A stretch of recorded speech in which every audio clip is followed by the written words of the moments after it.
One of the most unifying experiences in life is to go through battle with another human being. And we know as entrepreneurs that business is a battle. It's hard, it's challenging.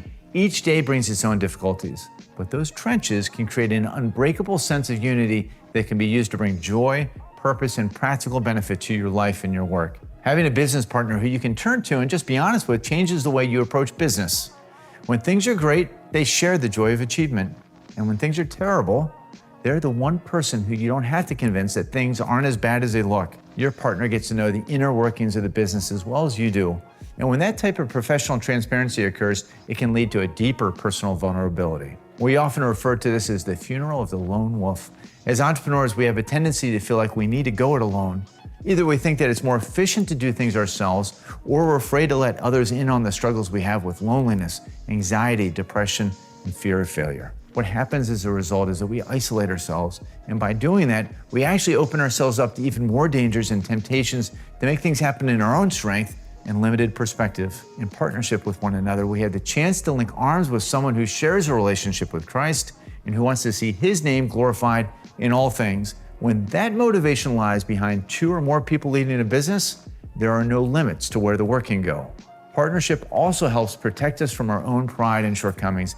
We can rest assured knowing that we have someone who understands our weaknesses and affirms our strengths.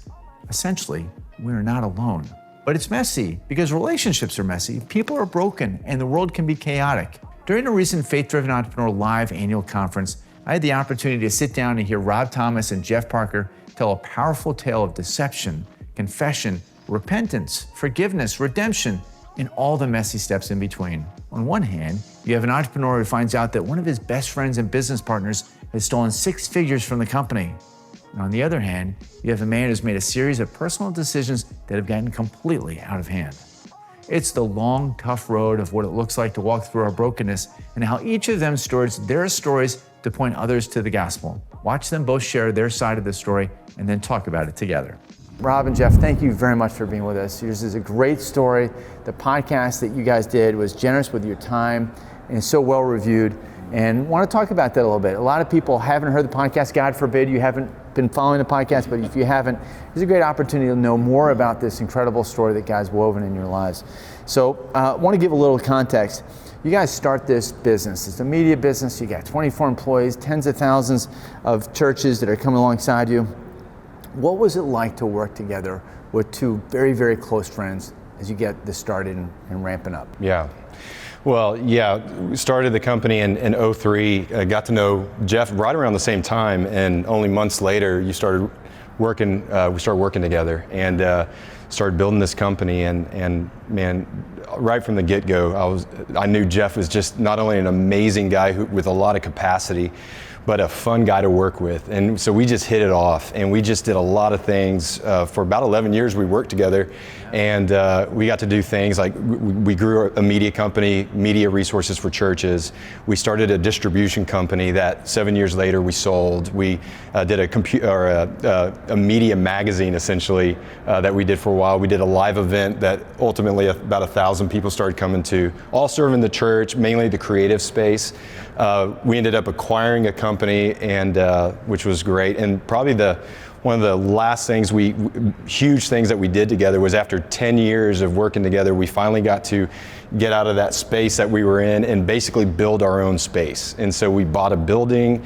We probably spent around 6 to 7 months just working on that building, and we moved in. So we moved right at the beginning of 2015 was when we moved into that building, and that's roughly the time things changed for us. Yes, so you guys have been super, super close together and been in business, and it's been really successful. The company is starting to really hit it up, but then things started to change, and there's this seminal flight back.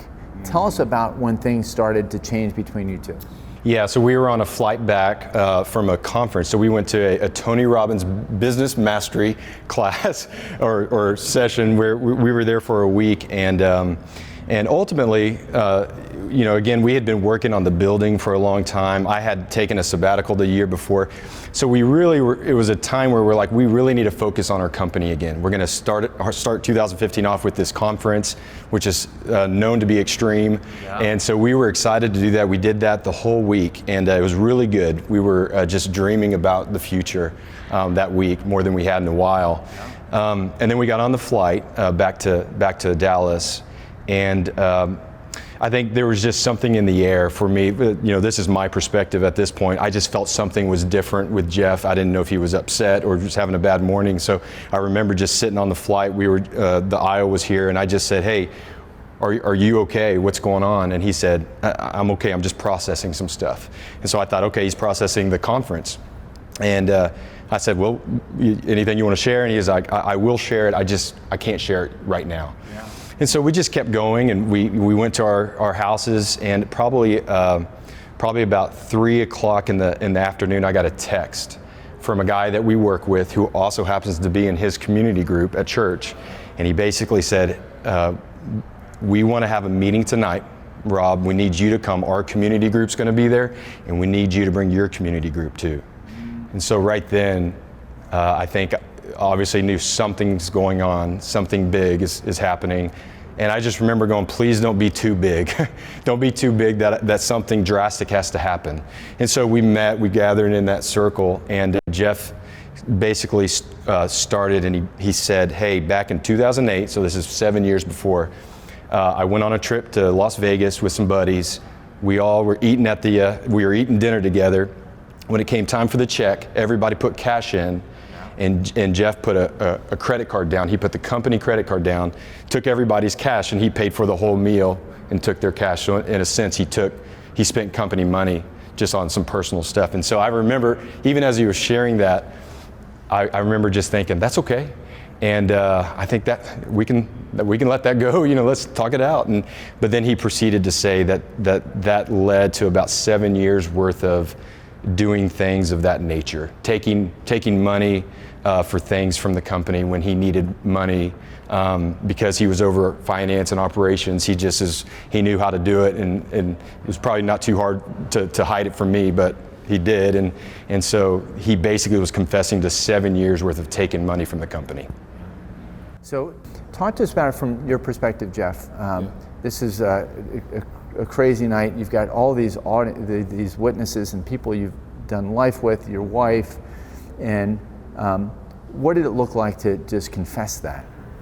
Yeah, I think for me it was a picture that night of you just never realize how far sin will take you, right? And you get into a moment like that, and you're surrounded by friends you love, a dear friend and his wife, and you just go, man, how did it ever get this far, right? I can go back many years and just go, man, I never thought it would get to this place, right? Sin was that slippery slope where I just kept taking the next step.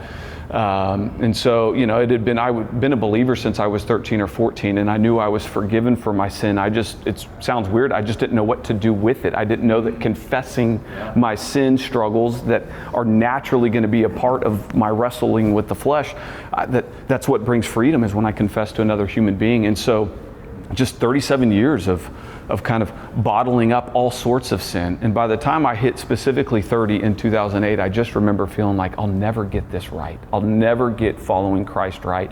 And so I began to run to the coping mechanism I run to when I'm not healthy and pursuing the Lord, and that's gambling. And so, as Rob was talking about, right, in that moment when I took that money from the company, it was a few $100s, and I remember feeling like all the sin that up to that moment felt tame in comparison to what I had just done, and I just felt now there's no coming back. And unfortunately, what started out as a few $100s became tens of thousands of dollars, became over 6 figures worth of stolen money over a 7-year period, as Rob was saying. And as King David says in Psalm 32, while I stayed silent about that sin, my bones wasted away. And I just remember that period of longing to confess and being too scared to, of just not knowing what the consequences might mean. And I hated who I was, right? I never set out to be, I'm not trying to earn sympathy. This is not who I wanted to be. I was lying and deceiving my best friend. I was lying and deceiving my wife. I was lying and deceiving faithful people I worked with, and gambling, and stuck in all of these things. And none of that brought me to a place of confession. It just produced further worldly sorrow that just kept spiraling me out of control. And then about a year and a half before I finally confessed, the Lord started to work in me in a different way. And I hated who I was, but He began to produce in me a hatred for who I was not, right? I just was watching men like Rob, and I just was like, I want to live like that. I want to be that type of husband. I want to be that type of friend, boss. I want to be somebody that's salt and light in this world. I want to be a faithful follower of Christ. And I started to go, how can I be that person?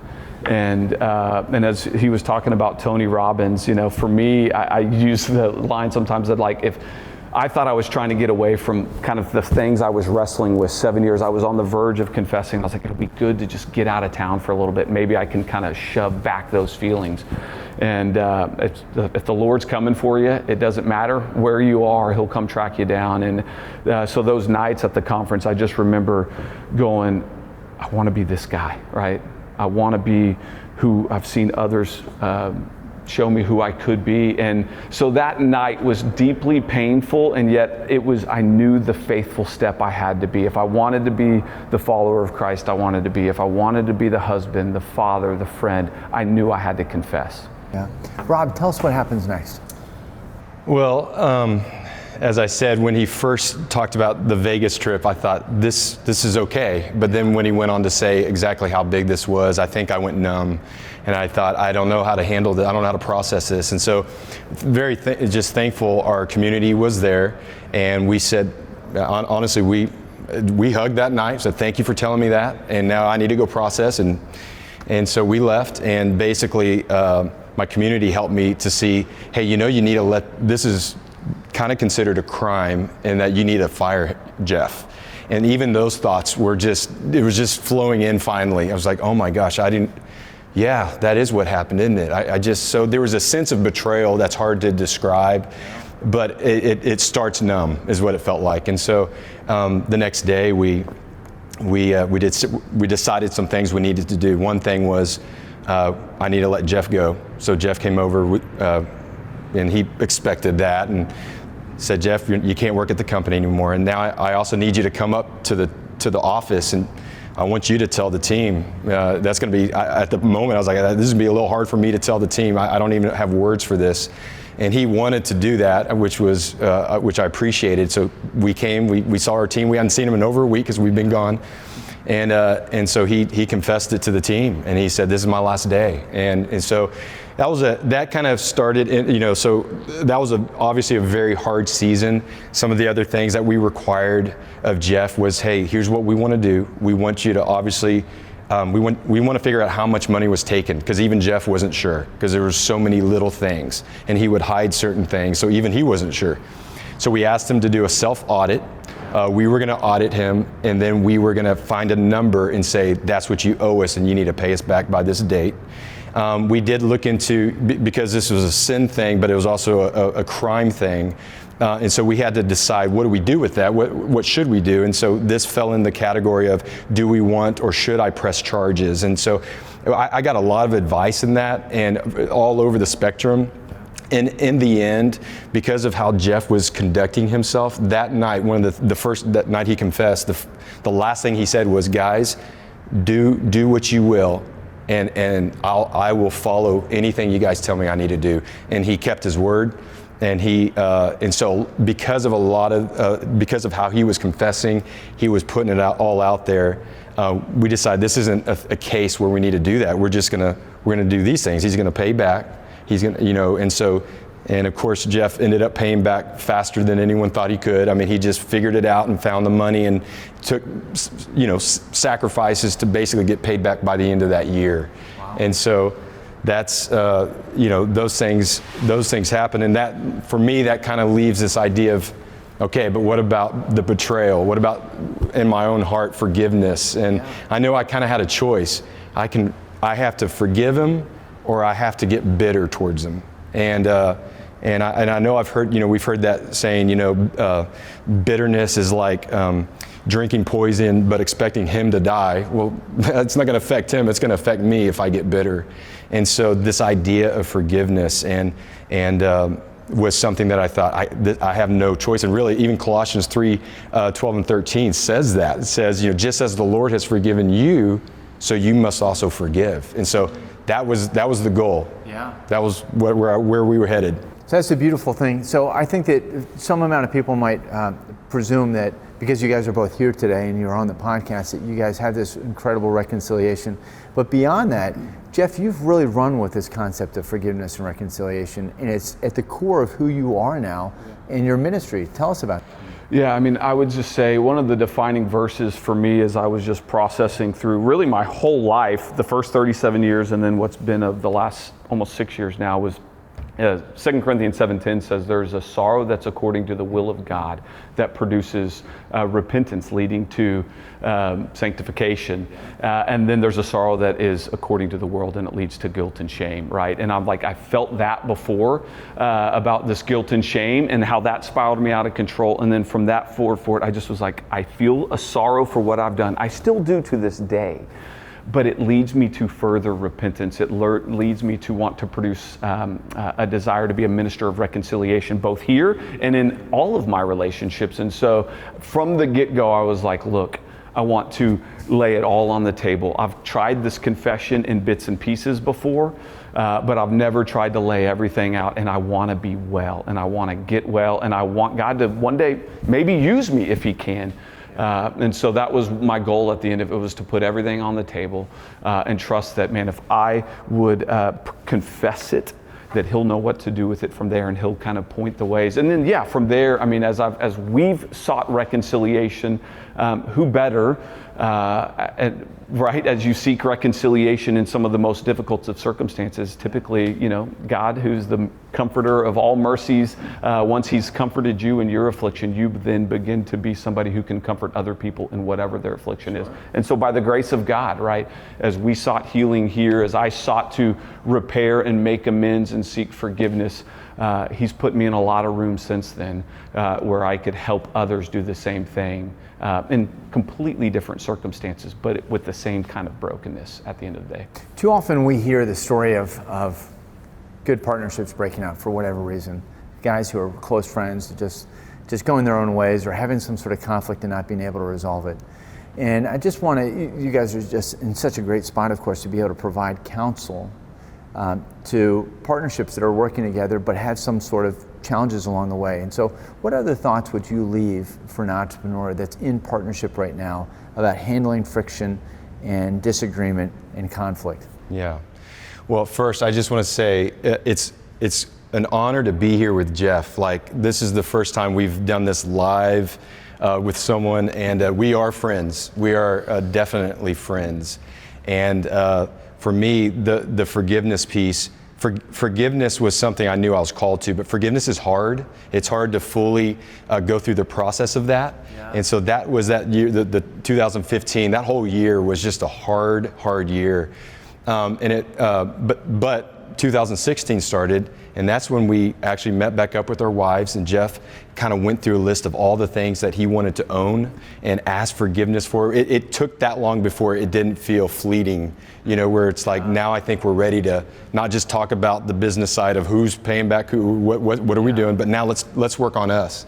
And my heart was ready for it, and that's God's grace. To have a heart ready to befriend, but I was, and I wanted to be his friend. I do want to, and I still do, of course. But he was able to own things in ways that just blessed me, blessed my wife Haley, the whole company. He owned many buckets of things that he feels like he caused, and that just led to basically where we are now is God. There's been so much fruit in his life where it's been so great to see where he's gone. I feel like God took care of us. He took care of our company, even though we struggled for a season. I could look at it now and go, that was a worthy struggle to go through. And now I get to be part of a story because of, and God's like honored that so that I can even sit here and talk about this with you guys. I feel like that's part of what God's done in this, which has been an honor. Yeah, awesome. Jeff? Yeah, I mean, a couple things hit my mind. The first is when I set out to confess, I just knew I wanted to confess everything, right? I had tried partial confession along the way, and it had produced no healing, it had produced no freedom.